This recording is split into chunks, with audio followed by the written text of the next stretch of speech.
This morning's scripture comes from Genesis 37.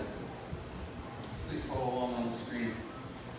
When Joseph's brothers saw him coming, they recognized him in the distance. As he approached, they made plans to kill him. "Here comes the dreamer," they said. "Come on, let's kill him and throw him in one of these cisterns. We can tell our father a wild animal has eaten him. Then we'll see what becomes of his dreams." But when Reuben heard of the scheme, he came to Joseph's rescue. "Let's not kill him," he said.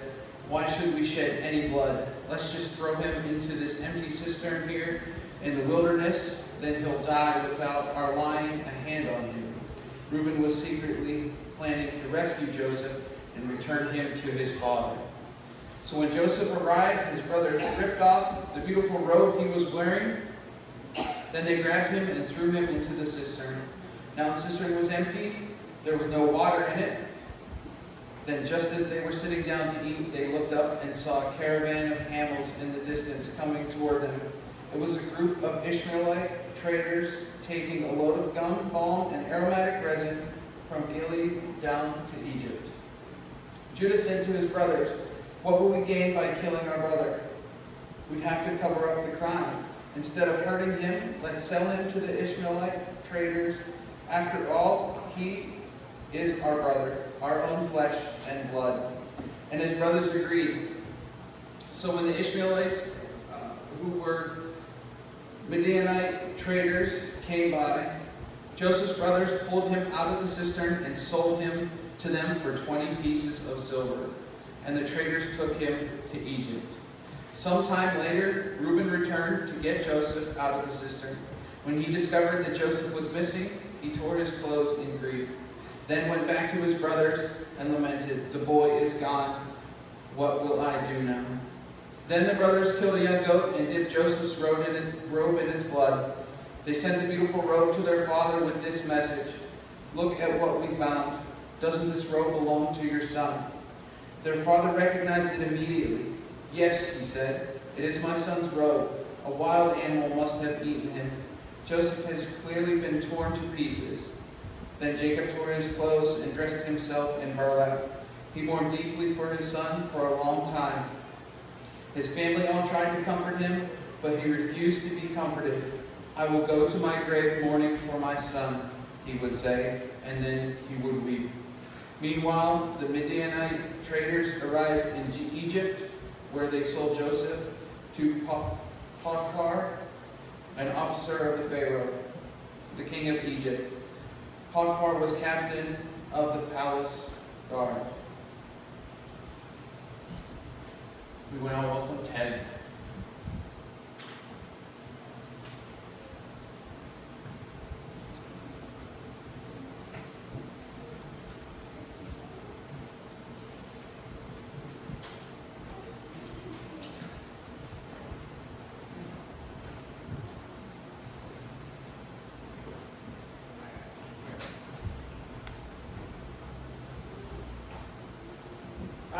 Hi, up here, Terry asked me if I would speak a little bit on some of the things that happened to me during my lifetime. And I mentioned here at one time that I see these young kids up here from time to time. And I wasn't too much older than they are now, and I'd be running the streets and getting in all kinds of trouble. And it was just amazing.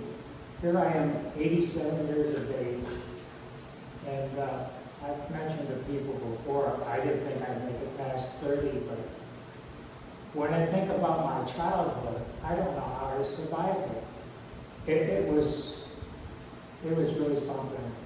The first year or so, we lived with my grandmother because our house was, where we were staying was wiped out by a flood.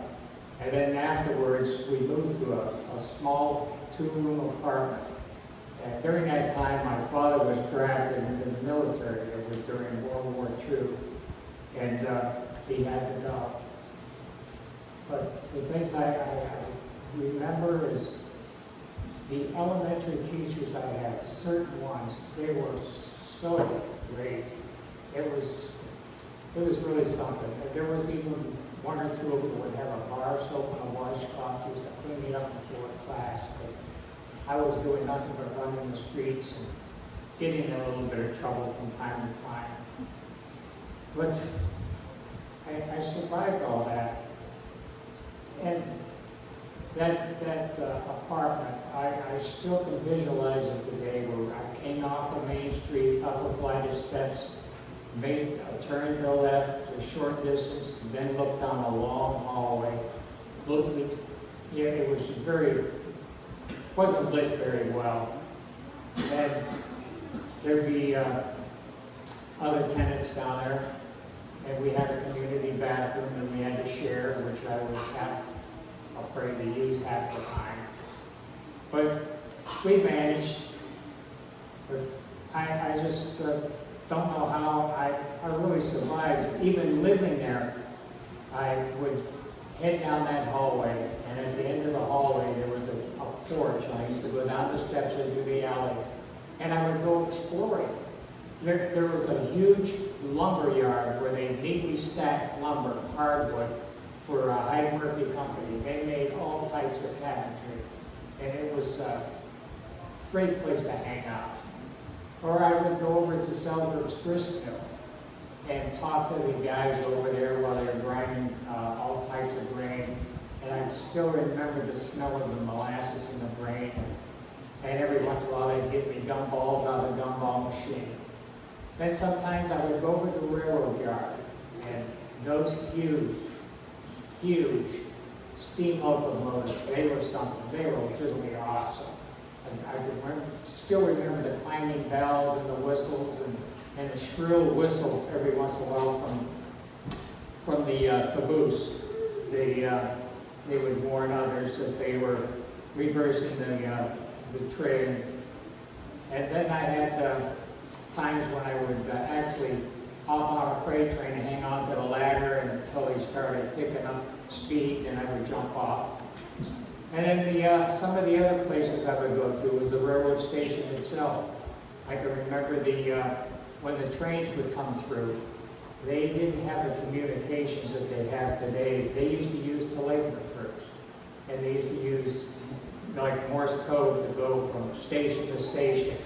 And the station master would take right down the directions or notices that he had to write. And as the train was coming through, he had this long stick with a big hoop on the end. And the firemen would lean out and grab that hoop. And they would read the message, throw the hoop down, and I'd run down there and pick the hoop up, run it back to the station, and every once in a while I get free passes to ride on the train. And I love riding on those passenger trains. One of the things I remember about it, and boy, if they did that today, they'd be in big trouble, but if you use the restroom on a passenger train, you flush the toilet and the flap went down, and you could see the railroad ties going by. It was really something. It was just great memory, some of it, but I spent a lot of time alone. And there were times when I would, like I say, there were times when I don't know how I survived that. I remember one time in the alley, there was a farmer would come down to the market basket to get the old produce that they couldn't sell, and he would take it back to his farm to feed the pigs. And I tried to hop a ride on that truck, and my leg went underneath the back wheel, and it broke my ankle, pretty good. In fact, today still my left ankle still points out and doesn't straight ahead anymore, but I managed, right? But it was one thing after another. And another time when I think we probably could have been hurt ourselves really bad. I had a good friend, his name was Spider. We call him Spider. But he and I were in the back room of a home telephone company. And there was a wooden box back there with sawdust in it. Moved some of the sawdust, and there were sticks of dynamite in that. So we took a stick of dynamite and we went down to the creek and we put the dynamite in a couple of paper bags, and we lit the bags, and we ran and waited for something to happen. Nothing happened. So we go back down there where the bag was smoldering a little bit, and we're holding the bag on, trying to get the fire going, but nothing happened, so we just threw it in the creek and went back to what we were doing before. But another place we used to hang out every once in a while was the blacksmith shop. I enjoyed watching that man hammer the skill on that hammer. It was just amazing. But I got to explore that whole town. I would run wherever I wanted to go and did whatever I want. And then summer was special. I would get up in the morning and I would just take off. I mean, I would walk miles and miles just to go fishing. And on the way I would catch grasshoppers or big worms or whatever I had to do. And fishing line was cheap because the grocery stores did not wrap meat and tape it. They didn't use tape, they used string. And I used to get string from the butcher. And that was my fishing line. And I had ties stone to it and put a hook at the end of it. The hooks were really cheap too. And get a branch to fish with. And there was just so many things I did. And that two-room apartment, it was a little crowded. And there was two sisters of my mother and myself. And it got especially crowded when my father returned home. And then there was things that happened that I really don't like to talk about too much, but a lot of it had to do with alcohol and violence. And those things I'll never forget. And I just had a hard time understanding why it was the way it was. Later, I learned and I understood because as it says in 2 Corinthians, when I was a child, I thought easy as a child. When I became a man, I put away when I was sin. So one good aspect of my life was my father and I healed a lot of wounds later on. But because of the things I did, the trouble I'd get into, somebody decided one day that they wanted to take me out of my home and send me away. So I was going to a different place. It was a boys' home. It was called, at that time, Harbor Creek Training School for Boys. And it was just an amazing place. And it was run by a priest and a group of nuns. And even though I wasn't Catholic, I was just mesmerized by who they are and what they taught. So we got there, and there was a couple of boys with me, and they took us up to the dorms and gave us our towels and other essentials. And the one sister gave me a pair of pajamas. And I looked at her and I told her, I am not going outside of these. You don't go outside, you're sleeping. I had no idea. I never slept in anything like that before. It was the first time I ever even slept on sheets, let alone having pajamas. So it was pretty neat. And so I was there, for a while, and it was another first that was first for me. It was the first time I ever said grace before each meal. And I still remember the blessings that we would say prior to each meal. And I enjoyed attending Mass. Even though I wasn't Catholic, I just enjoyed it. It was special. And I developed a respect for Catholicism. It was just a special place for me.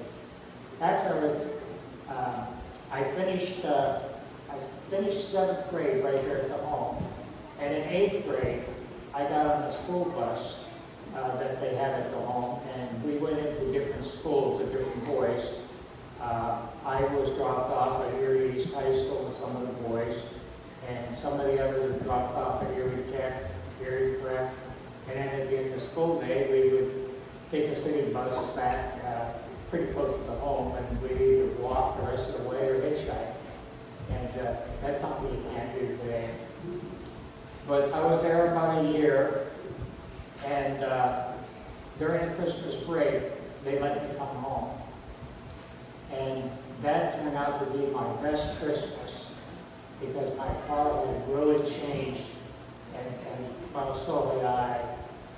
But he was really different. And it also turned out to be my worst Christmas because I didn't want to go back to the home. I wanted to stay where I was at with my dad and my sisters. But I had to go back, and then when I did come back after the following summer, it was kind of special for me. But I still had a hard time fitting in with some of my old classmates. I had a little bit of a reputation, and it was something. I told some of them a while, sometime later, that how much I hated it. I said, I didn't hate you because you did anything to me. I said, I hated you because it was out of envy. I said, I do after school, you guys are going to go to a nice clean home to do things and homework and have all kinds of things. I didn't have that. And I said, I just want to apologize to all of you because I carried that hate with me, and I just got rid of it that day.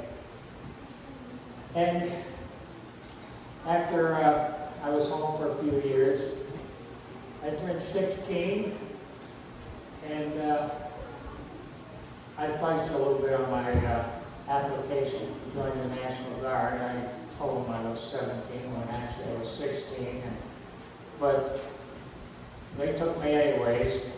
And I was in the National Guard for about a year and a half, and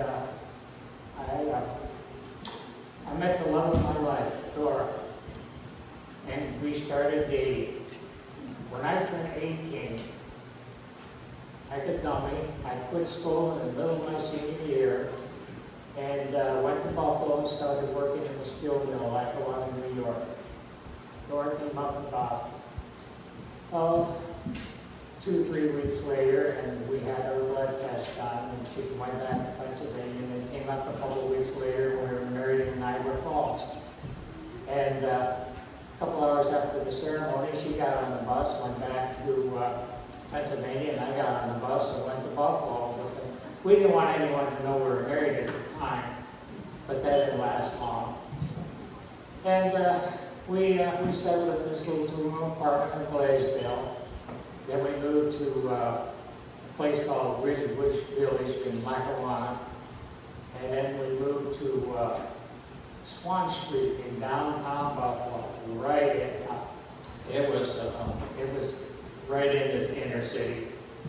And it was a neat place though. It was an all-Italian neighborhood. And I learned so much, from being around some of those older people.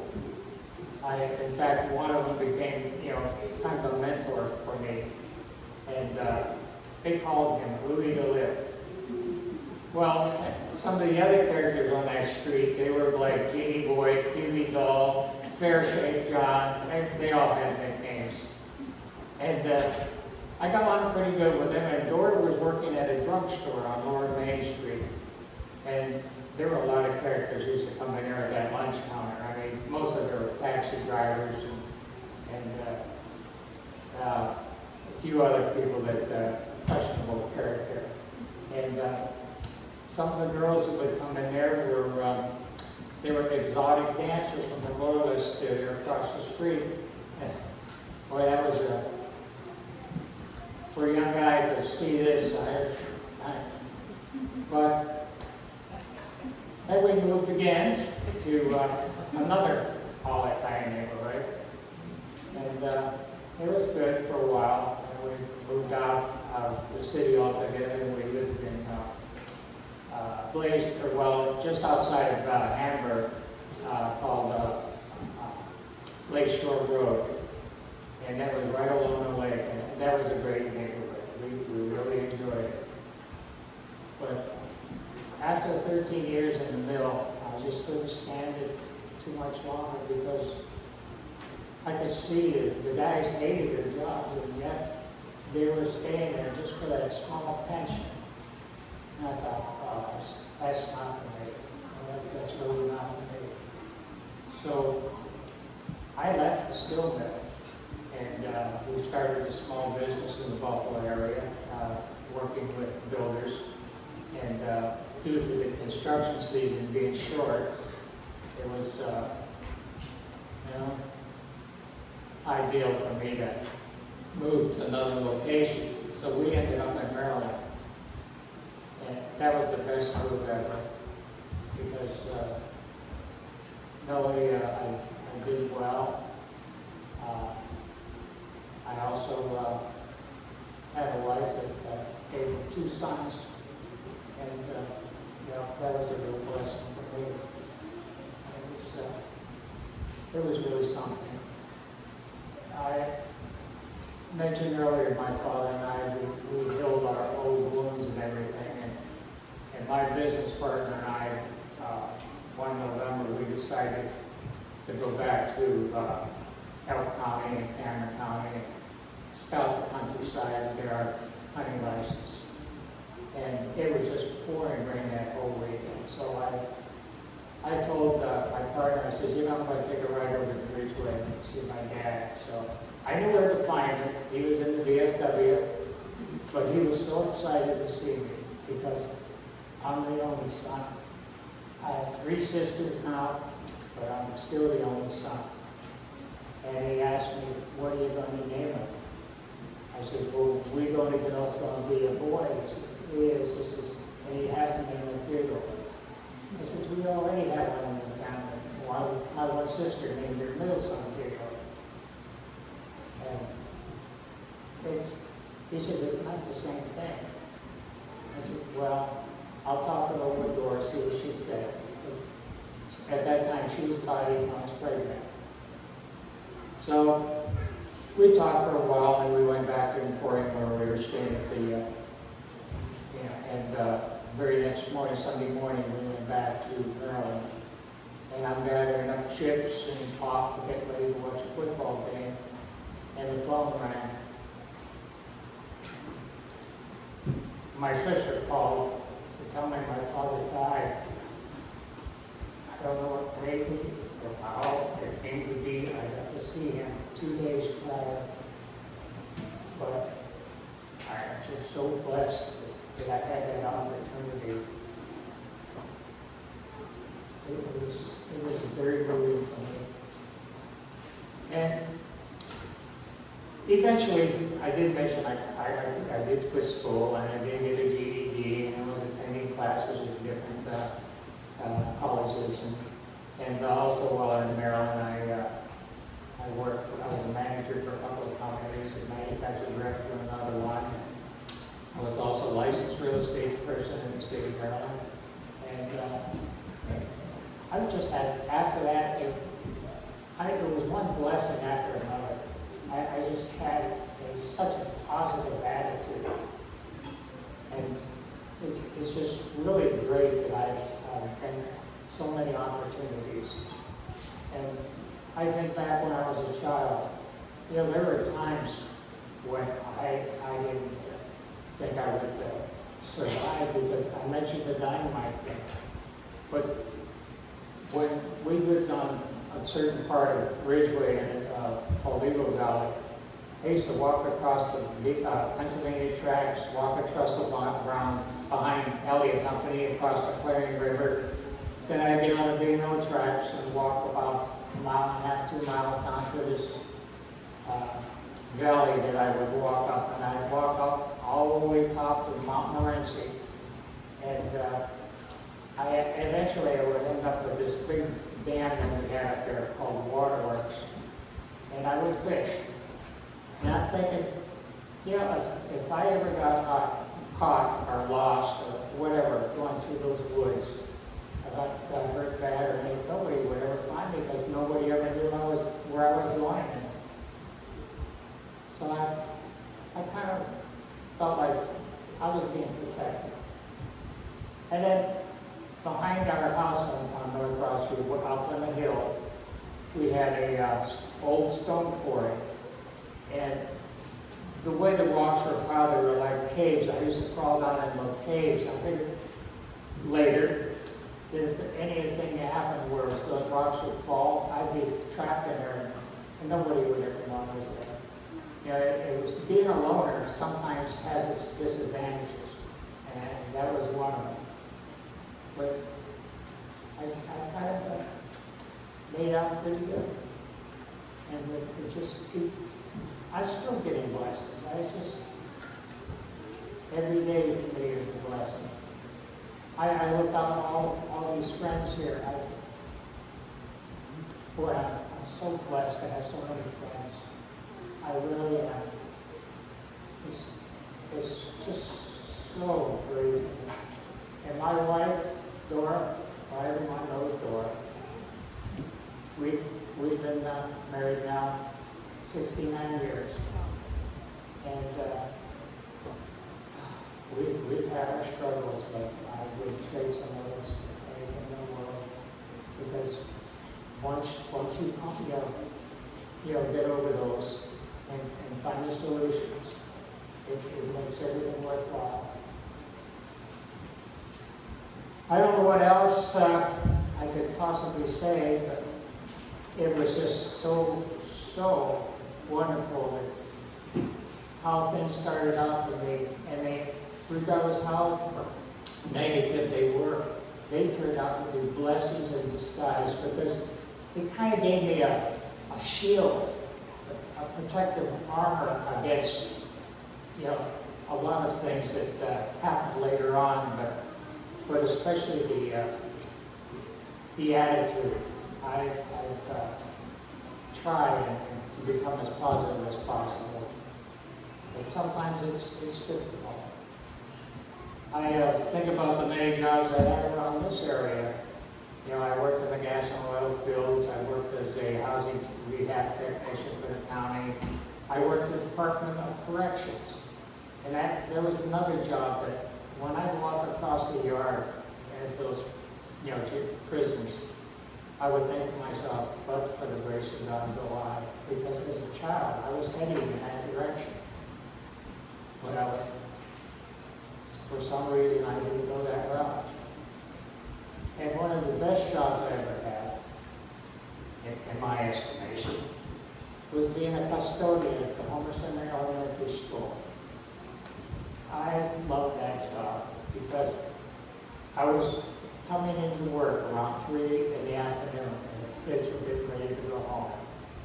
And I would have fun with those kids, before they got on the bus, kidding with them and everything, because my thinking was, I have no idea what their home life is like, but I'm going to try to make sure they have one little bright spot in their day.